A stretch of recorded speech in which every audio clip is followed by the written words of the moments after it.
สุงหาเมื่อไรก็เป็นวันที่22 เดือนตุลาคม 2019นะครับเนาะเมื่อไรก็เขาพาได้มาสอบถามโดยผู้ท่านดูเขาขนาดให้เกี่ยวกับไลน์นะครับเนาะเมื่อไรก็เขาพาได้มาสอบถามด้วยขนาดครับมาถึงขนาดมาถึงครับมาถึงครับเมื่อไรก็เขาพาได้มาสอบถามด้วยผู้ท่านดูเขาขนาดในบางไลน์เกี่ยวกับไลน์เป็นยังไงในจุดจุ่มไลน์ในจุดจับตัวเขาค่ะนอนตั้งเดี๋ยวพวกจับตัวที่เอาในจุดไลน์วันเมื่อไรกันเนาะในจุดนั้นเนาะคือผู้ตันดูเขาในคือเต้คือมึงคือเฮือนเขาเมืองไกลในเป็นอยู่เมืองไหนครับอ๋อค่ะอันที่ชื่อเสียงเขาได้เนาะใจตันดูเลยค่ะเนาะเวลามือทองยำไปในเทียบสั่งในการไปมอนไผ่ในใจหูจับตัวเขาค่ะในเขายำเสร็จแล้วเสียซักในก็เสร็จแล้วเนาะเดี๋ยวก็หักคืนเหนียวในก็มือทองขาสอนมือปี4-5-6มาในค่ะนะหักในเตอร์คิวซีในมากำลื่นมาในได้ก็บอกว่ามีไปกองจักหนังเนี่ยก็คือใจตันหูเดียวกันนะก็คือเฮือนไหนก็คือเฮือนในกองคำหนึ่งเอากองคำหนึ่งเอาค่ะก็ไม่เข้าค่ะเดี๋ยวมาถามเลยจ่าที่เกิดที่ไหนเกิดแล้วเลี้ยงไหนครับจ่าที่เกิดในเขาในเกิดทั้งพวกบางอย่างที่เรียกไร้ขาดวันช้างวัวหลงนี่นะก็แม่วันเดือนที่เกิดสีจ่าที่เห็นเหมือนแล้วย่ำเลยอันที่ได้ถึงมาจ่าไล่วันเหมือนไหนปีจ้าเขาเลยเฮียนเด็กก็บอกว่าเขาขาก็กอดมาหนูก็กอดเมืองไทยหนูก็มาอยู่เมืองไทยให้หนูกอดมาขนาดนั้นจะวาสนาจะเชี่ยวจะหักเตะถึงเอาค่ะถึงเอาเดี๋ยวมันก็เล็กก็ก็มีติดตั้งนั่นขนาดนั้นมีติดตั้งมาก็อาศักที่17เอาค่ะ17ติดตั้งเขาฝึกเฮียนในลายใจเขาค่ะใน17เฮียนดีไล่ขาค่ะไล่ขาที่หนึ่งทำอยู่ค่ะนะขาเขาคนที่หนึ่งขาเขาก็ที่หนึ่งในที่ว่าปุ่มสีดีนะครับปุ่มสีดีถ้าเป็นพี่น้องกันป้าแฮซ้ำขึ้นเป็นขาเขาแฮเนี่ยเป็นไล่ขาเกาะกำนึงไล่เรียบเห็นมาเนี่ยไล่จากคือไล่ถัง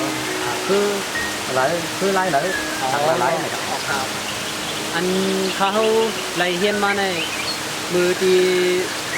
เรื่องไล่ขาได้ก็เขาขาผมในตรงถามว่าฉาไล่เขาขาได้เป็นฉาขึ้นแล้วเนี่ยคู่เดี๋ยวว่าเป็นไล่ไต้เนี่ยครับไล่เฮียนตอนอยู่เช้าไล่เฮียนตอนอยู่7 วันเลยค่ะทุกคนนั่นก็จะเป็น7 วันทันเจ้าค่ะเพราะว่าเยาวดีไล่ขายเยาวในมีที่ตั้งทางกำหนึ่งในมือเท้ามาอยู่ที่เกียงเหลาค่ะเกียงเหลาจุนชัยค่ะนะเขาเลยพบฉาเหลาเคือเนี่ยค่ะเนาะที่อยู่บ้านเมืองใต้เขาค่ะได้ที่เมืองถึงได้ก็จะว่าใต้ดงเลยครับใต้ดงจ่าใต้ดงใต้ดงเลยมาหุบทุบที่เกียงเหลาก็เลยเรียนสอนเอาดันเพียง21 วันค่ะ21 วันนอกจากในมาเห็น21 วันนอกเลยมีตังยังอันถังแดดใครหูใครเห็นมาไหมครับที่หนึ่งได้ใจหักกันค่ะเนาะใจหักนี่วาสนาใครโม้ใครเป็นก็คือว่าอะไรหันเปิ้นเปกินกันก็มันเลยสังมันบอกในก้นหนำเปกินก้นไหลไอ้ก้นก็เหลวก้นไหลเปกินก้นก็เหลวที่ไหนขนาดเนาะเดี๋ยวก็มองปอกมากก็ซ้ำในก่อนเนื้อปล่อยเนื้อล่ามเนี่ยหันดูเขา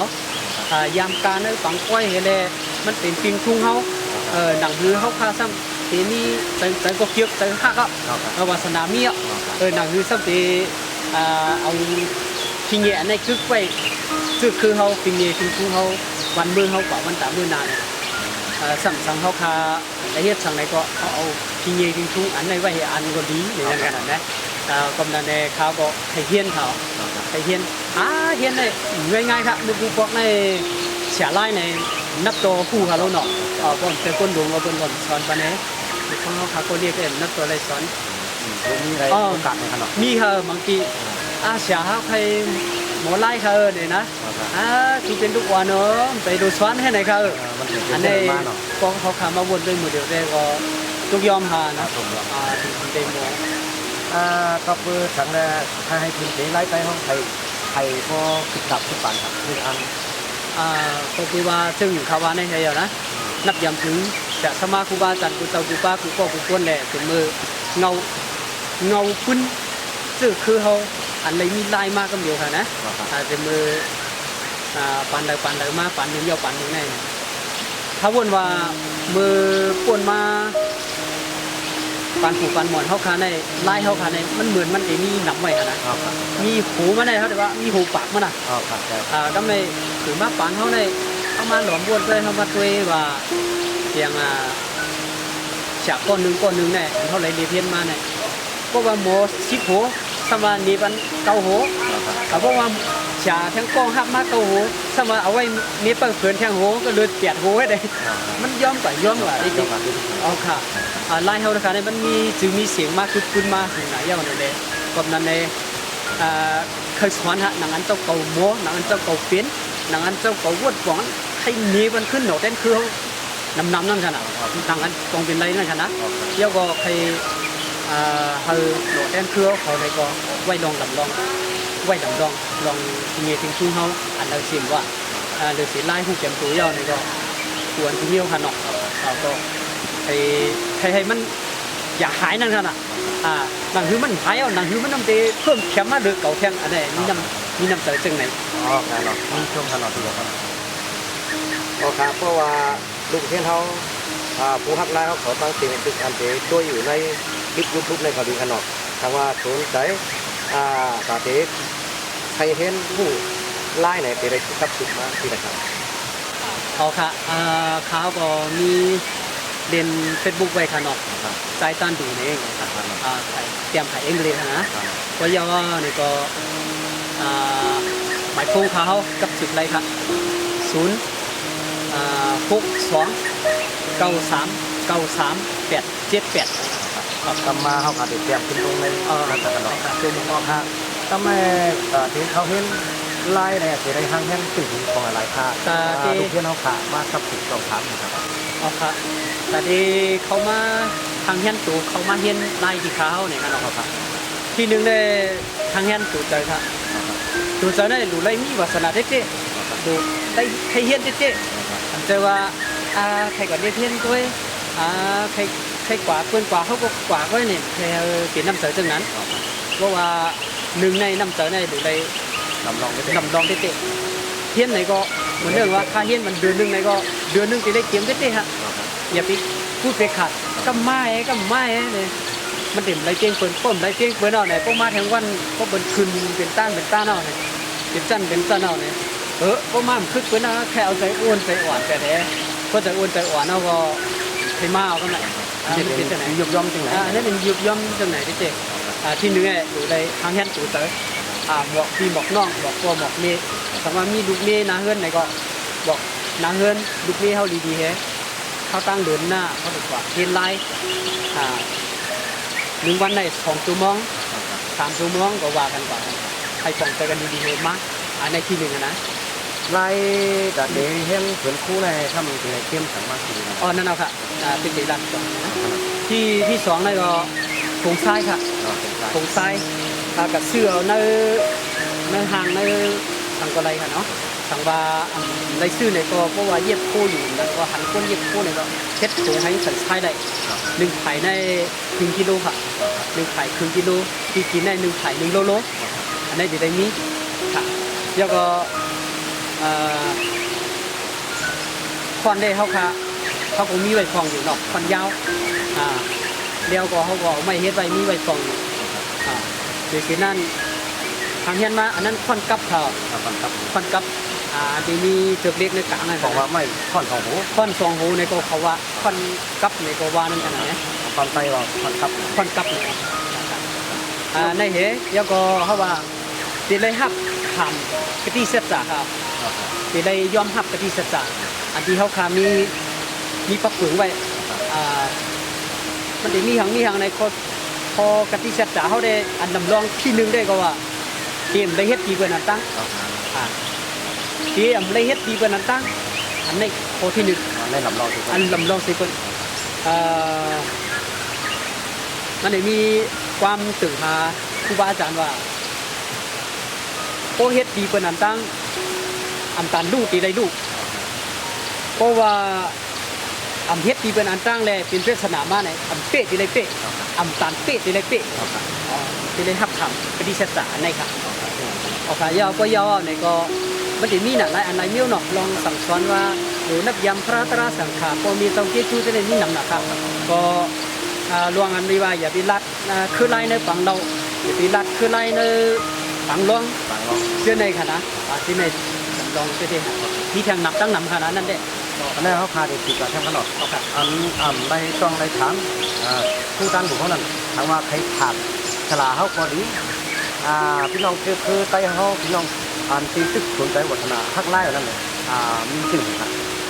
อันที่วัฒนาฮักไล่ก็อยู่ในคัดแต่เฮียนค่ะคุณตาชื่อจัดบ้านเมืองศาสนาที่มีทิ้งเขาแล้วก็คุณตัวเขาค่ะคุณตัวเขาได้ที่หนึ่งได้อยู่ดีที่ชานะเนาะแข็งแข็งมีแห้งอ่ะที่สองมาก็เขาต่างกว่าต้องไปก็เขาหลายๆกระท่าเนี่ยก็มันก็กินเหล้าก็กินเหล้ากินหางเนี่ยก็มันก็ทีนี้มาเอาข้าวยำเนี่ยเอาข้าวยำเนี่ยมาออกเที่ยงกันในปุ่นว่าเนี่ยแล้วมันก็เป็นตัวเขาไปอยู่ที่ตัวเขาแล้วก็ฉลาเมืองไต้เขาอันที่ตั้งอันที่เขาเก็บตัวไว้นั่นเลยทางว่ามีเมื่อตั้งเนี่ยให้เขาเจ้ามาพื้นเพปันมันหลังการใจผู้ตั้งถูกเขาในนี้จริงครับเป็นผักมันครับเมื่อวันนั้นนับยำจูเขาเจ้าคุณเจ้ากูป้าเนาะเตียนในลู่หายใจกว่ารับลอยเงินลอยคำแต่เท่าเย้าเลยสิบกะคุณป้าอันตึกมีอยู่ซ้ำไปออกมามีทางห้างที่เจมันได้เขาเจ้าเนี่ยเปลี่ยนเจ้าไล่เขียนมันเอาค่ะเราสังว่าเป็นไทยก็ค่ะนะเป็นตัวใหญ่จะลุงมันเอาเนี่ยอันตึกเก็บตัวไว้ของยามมือเดียวเนี่ยถูกวิเก็บแล้วเนี่ยครับเอาค่ะอันตึกนี้ไว้อยู่ไหมครับเอาค่ะตึกนี้ไว้อยู่อันได้ไปออกมานะคะนะมือเดียวได้ไปออกมาตั้งน้ำนั่นขนาดเนาะก็เป็นอันชุ่มมีปากนี่ให้มีเหียงให้มีหมื่นนั่นขนาดเนาะเอาค่ะใครวันกันพื้นที่วันโหนดยันคือเขาผู้ปกครองเนี่ยถึงยิ่งถึงใต้เขาหมดไล่เนี่ยทีเดียวพื้นเขาค่ะก็มีมาว่าก็เป็นใต้หนึ่งกดในหมดไล่เนี่ยครับอะไรที่ในลำลองได้เจ๊เนี่ยเขาอย่าไปส่งซิมกันเย้าเนี่ยครับอันดีส่งซิมได้มีอยู่ค่ะอันจะคือเขาได้ดีส่งซิมอยู่ค่ะเหมือนเรื่องค่าก็ค่าส่งซิมอยู่ก็มันจะคือเขาคาราซิซื้อค่ะว่าเป็นคือเขาหนังกันได้อันที่ค่าหมออันที่ค่าเป็นไรอันที่ค่าหันถึงเช่นนั้นค่านี้มีปันทุกเช่นขยะกำแพงอันที่ฉลาเขาในเมืองไต้ก็ดีในเมืองไทยก็ดีในเมืองปัตตุนก็ดีกันเนาะทั้งว่าอันพวกพวกได้ฉลาไต้เขาในกำนำเป็นถูกกันเลยทั้งที่ถูกกันในผู้ตั้งดูเขามีตัวตั้งที่ครับมันดีเจมันได้เขาคาเปลี่ยนฉาไล่เห็นถูกกันได้เขาเป็นขาดใจกันใกล้ค่ะดีเจนเอาเลยครับถูกดีเจนค่ะเขาเป็นฉาไล่หนังกันเนี่ยเขาขึ้นมาใครใต้หนังกันขึ้นใครมาจ้ามกันเขี่ยกันเขียงกันได้เขาคาถูกเป็นเครื่องมือไปแล้วค่ะ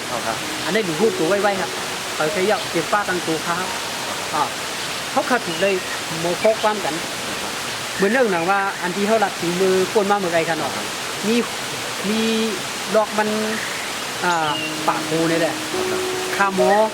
มชิปนี่แหละคั่วหมอชิปนี่เขาสามารถเรียกกันเนี่ยโหลดแต้นคือเขาในไรกว่าเท่าเขารู้เจอกันเนี่ยหนังนี้มันก็ติดเต็มปากขึ้นนั่นเลยเขาคาพี่น้องดูเสียกทีเลยอันดูว่าเขาว่าเมื่อไว้วันมันหน้าก็ไล่เอาค่ะมันหน้าเขานั่นดูโชว์เอาค่ะไล่อันว่าเนี่ยกัดแขนกูเมฮะกัดแขนกูเชียป่วยกามันอยู่ที่ตัวเก่าเจ้าเอาค่ะยิงตัวเก่าเจ้าเลยตัวเก่าเจ้าเนี่ยค่ะมันรองค่ะเขาก็ขย้อนถึงฉาเขาค่ะมีเจ้ากูป้ากูก็กูคนเจ็บยิ่งเจ็บใจฉาผู้ยิ่งก็มีค่ะนะก็เคยหมอถึงหมอพ่อความกันอันที่เขาค่ะมีรองตั้งขึ้นอย่างมากเสียเปิ้นซ้ำขยะให้เขาตกเตียมนั่นเปิ้นให้เขาใต้หนังกันขึ้นขี่เล็กๆเด้งกันเปิ้นให้เขาใต้หนังกันขึ้นยำกันขึ้นได้อันนั้นเปลี่ยนแผนการเปิ้นเย้าค่ะ